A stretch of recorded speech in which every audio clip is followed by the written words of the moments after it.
Qué bueno que sigue con nosotros. Mi querido Juan María Naveja, bienvenido. ¿Cómo estás? Feliz viernes. Igualmente, con el gusto de saludarte, mi querida Magda. Saludo a la audiencia Mega Noticias MX. Oye, con un tema sumamente espinoso en esta tarde y que bueno, ayer platicábamos también parte de esto, la violencia, la seguridad en nuestro país. Hoy concretamente en lugares en donde hubo elecciones en 2021, en todas estas entidades y que principalmente podríamos estar hablando de todo el corredor del Pacífico, Juan María. ¿Qué me dices? ¿Ha cambiado algo desde las elecciones para acá? ¿Siguen las cosas igual? ¿Ves las cosas peor? ¿Qué panorama percibes? Pues mira, es tan doloroso esto que te lo voy a plantear en varios ámbitos. El primero, la exhibida que se dio el presidente de la República, que te acordarás que fue a visitar Zacatecas. Y allí sucedió una serie de planteamientos, se habló de activar la seguridad en Zacatecas, y justo cuando en una mañanera estaba diciendo los avances que estaba teniendo la seguridad en Zacatecas, estaban depositando 10 cadáveres frente al Palacio de Gobierno en el estado de Zacatecas. Así de grave, de contrastante la situación. Zacatecas es un estado en donde hay una gran migración de mexicanos. Muchas personas con las que yo he platicado te dicen, quisiera invitarte a Zacatecas, pero no vayas. No vayas porque la inseguridad, el secuestro, el clima en general. Y aquí, pues hay que decirlo, la familia Monreal ha tenido una gran presencia gubernamental, porque el líder el líder del Senado, que es de Morena, Ricardo Monreal, fue gobernador, fue presidente municipal de Fresnillo, Zacatecas. El actual gobernador morenista, David Monreal, fue presidente municipal de Fresnillo y pues ahora está gobernando el estado con muchas oraciones jaculatorias que no han llevado a una pacificación.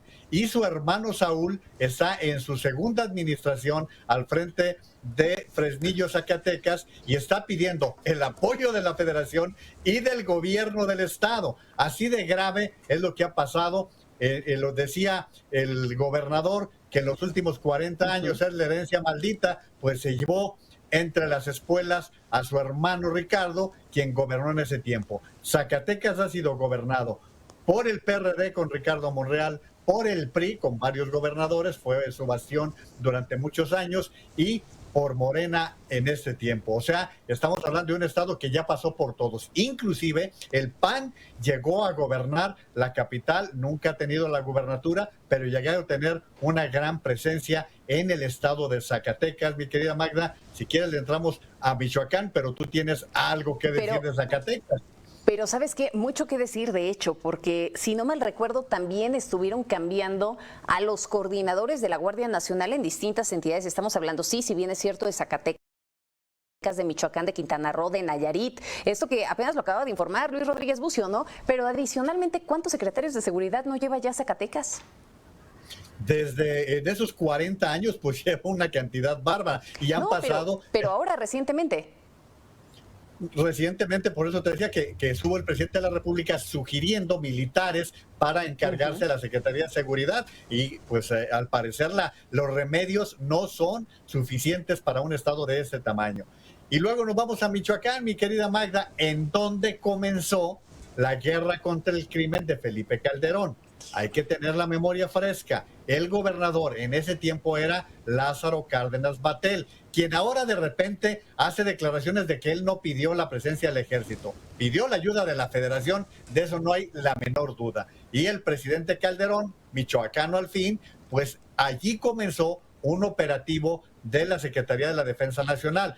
Hoy Lázaro Cárdenas es el coordinador de asesores del presidente de la República. En aquel tiempo era perredista, porque igual Michoacán ha tenido una gran presencia de gobernadores de Michoacán, del PRI y ahora de Morena. O sea, ha tenido igual una presencia de todos los partidos. Morelia también ha sido gobernada por panistas y, o sea, ya han tenido todos los sabores y colores. Y podríamos decir, en este terreno es de los tiene municipios, Magda, totalmente ajenos a la ley. Recuerda que ha habido hasta presidentes municipales que se han ido a Estados Unidos y han dejado al garete los municipios porque la inseguridad ha sido a tal grado tan fuerte, tan grave, que pues allí tenemos amplias zonas del estado que definitivamente no se han pacificado. Hay zonas Oye, en donde hay una... Sí. El tema concretamente de Michoacán es bien complejo, Juan María. Mira, hace un momento presentábamos una estadística y les decíamos, bueno, vamos revisando, ¿no? ¿Cómo anduvieron los homicidios? Nada más 2021. En estos estados que hubo elecciones, Michoacán se quedó en segundo lugar con 2.732 homicidios, ¿no? Dentro de las entidades, insisto, que tuvieron elecciones durante el 2021. Pero es que Michoacán ya es tierra de nadie. O sea, volteamos a ver lo que ocurre en Aguililla y ahora que mencionabas el asunto dices, bueno, a ver, que no se nos olvide, cuando Felipe Calderón declara la guerra en contra del narcotráfico, pues justamente el bastión dentro de todo esto pues fue el estado de Michoacán. Pero si volteamos a ver qué es lo que está ocurriendo también en Michoacán, a partir de esos momentos ya comenzábamos con el tema de las autodefensas, de todo. Es muchísimo más complejo ese fenómeno de lo que está ocurriendo en aquella entidad. Se ha experimentado de todo. ¿Recuerdas que mandaron a tu paisano como delegado especial para Michoacán y no se resolvió nada en el sexenio de Peña Nieto?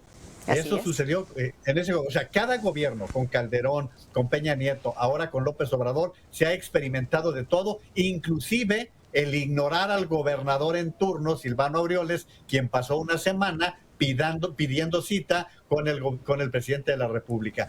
Pero allí hemos visto una salida de agricultores, de industriales, de comerciantes que de plano se han retirado. Mira, los aguacateros de Michoacán de plano se han ido en muchos casos a Jalisco, que no es un gran remedio tampoco, pero han dejado sus tierras porque ya no han podido salir adelante, particularmente todo lo que es la tierra caliente. Y los dos estados, esto no lo iba a dejar fuera, mi querida Magda, porque pues me llega cerquita. En los dos estados hay una migración a los Estados Unidos que los héroes, como los dice, como los califica este gobierno, siempre son crecientes. La cantidad de migrantes que están en Estados Unidos de Michoacán y de Zacatecas aumenta permanentemente, mi estimada Magda. Pero no tendría por qué estar pasando. O sea, el punto, Juan María, es que no tendría por qué estar pasando. Los mexicanos no tendrían la necesidad de irse a otro lado si verdaderamente viviéramos en condiciones de mayor seguridad, si verdaderamente se garantizaran oportunidades. Cuando pensamos en el fenómeno migratorio, nos lleva a pensar también que, bueno, se cerraron las puertas de que no hay oportunidades, de que no hay trabajo, de que no hay mil y un cosas más, ¿no? Y cuando te pones a pensar en esta situación realmente y en eso que presume tanto el presidente del envío de remesas y demás, dices, a ver, él mismo dijo, se van a atender las causas de la violencia. Una de las causas, sí, si bien es cierto, no lo es en general, una de esas causas es la necesidad, la falta de oportunidades que tienen las personas. Creó los programas sociales entre esas justificaciones para poder evitar que los jóvenes siguieran siendo cooptados por el crimen organizado. ¿Cuántos ahorita no están trabajando como halcones? ¿Cuántos no son reclutados? ¿Cuántos niños no están convertidos ya en sicarios? Ese es un área bien sensible la que estás tocando, Magda, y que es creciente, lamentablemente. Ahora, tú analiza el estado de Michoacán. ¿Qué le falta a ese estado? Tiene mar, tiene puertos, tiene una riqueza en sus tierras para poder sembrar lo que quieras. Tiene capacidad para captar turismo, ya sea turismo de montaña, turismo, ecoturismo, lo puede desarrollar todo. Ahí está todo el santuario de las mariposas monarca. Puedes tener la visita a ciudades coloniales, ciudades como Uruapan, lugares con áreas como Janitzio. O sea, es un estado tan rico, Magda, que podría ser autosuficiente y poder sacar adelante. Te voy a Zacatecas, donde viene un grave problema. Zacatecas es uno de los estados que puede ser muy rico en litio. Es rico en las minas en la actualidad, con todos los inconvenientes que se han creado, y por allí, pues no, por allí pasa Napito, pero el tema del litio nos obliga a ver hacia futuro lo que representa este producto, porque en el mundo se trata de lo que dicen es el nuevo oro que se está viendo en todo el mundo, y no estamos avanzando para poder explotar adecuadamente en beneficio de México y no salir con soberanía y todas esas cosas que corresponden al siglo pasado y que sí podrían servir para que un estado como Zacatecas, que no es tan rico en recursos como Michoacán, podría ser una posibilidad para que sus habitantes pudiesen tener mejores condiciones de vida. Por el momento, los dos estados, Magda, dependen en gran cantidad, una gran proporción, con lo que envían sus habitantes, sus paisanos de Estados Unidos. Dependen de las remesas. ¿Cómo se va a tener realmente una evolución dentro de todo eso? Me queda claro, porque no han tenido el problema de seguridad. Pero si estamos hablando de que tienen caminos destruidos, porque el propio crimen organizado destruye todos estos caminos, aísla las comunidades. Tenemos alertas de viaje, ¿no? En donde ya de plano terminan diciéndole al turista, no vayas. Oye, si vas, aguas, no puedes circular después de tales horas de la noche porque si no te puedes estar enfrentando a un riesgo inminente porque pues, te secuestran en las carreteras, ¿no? Y después ve tú a saber qué vaya a pasar contigo. En fin, realmente mencionas, tenemos estados ricos en todo esto. Y luego, ¿en dónde está realmente la estrategia que esté funcionando? Porque yo lo único que he visto a lo largo de todo este tiempo es la misma estrategia en todos los sentidos. Yo no veo cambio, Juan María. ¿Y te acuerdas, a ver, mi querida Mayra, que han derribado helicópteros? Que hay zonas en donde han utilizado Barrett para combatir a las fuerzas. Recibieron los militares de no meterse, de que no interviniesen en la lucha contra los narcotraficantes, contra los criminales. O sea, tampoco se ha tenido una estrategia, y viene desde el sexenio pasado, pero en este sexenio se suponía que sabían cómo hacerlo, se suponía que el presidente López Obrador iba a resolver este problema en 6 meses porque iba a lograr que los abrazos no balazos, las abuelitas y las mamás contuvieran a todos los que se van afiliando al crimen organizado, y pues no. ¿Qué pasó estamos entonces? Viendo, pues ha pasado que el crimen sigue galopante, o sea, el cártel Jalisco. Pero la pregunta es ¿por qué? ¿Por qué? Porque verdaderamente entonces está el Estado arrodillado frente a este crimen organizado, o qué es lo que está pasando, Juan María, porque no se ve claro.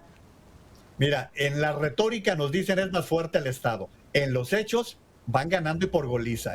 Hasta ahora no podemos decir que nuestro Estado, que el Estado mexicano, en donde está la Secretaría de la Defensa, la Marina, ahora la Guardia Nacional, no han desarrollado una estrategia que contenga al crimen. Y por el contrario, hemos estado viendo cómo los enfrentamientos van siendo de tal grado que van saliéndose, ha sido más rápida la salida de los ciudadanos que el combate a los criminales. Esto te habla claramente lo que está pasando en Michoacán, la tierra caliente que está bajo control de un cártel y que ha tenido de todos, porque por allí pasaron lo que tú decías, entre las autodefensas, pasaron también los grupos de la familia michoacana, y que han estado derivando en otro tipo de grupos que se van fortaleciendo en la misma entidad. O sea, no hay una forma de decir que el Estado está pudiendo con los grupos del crimen organizado en estas dos entidades, y podríamos irnos, como tú decías,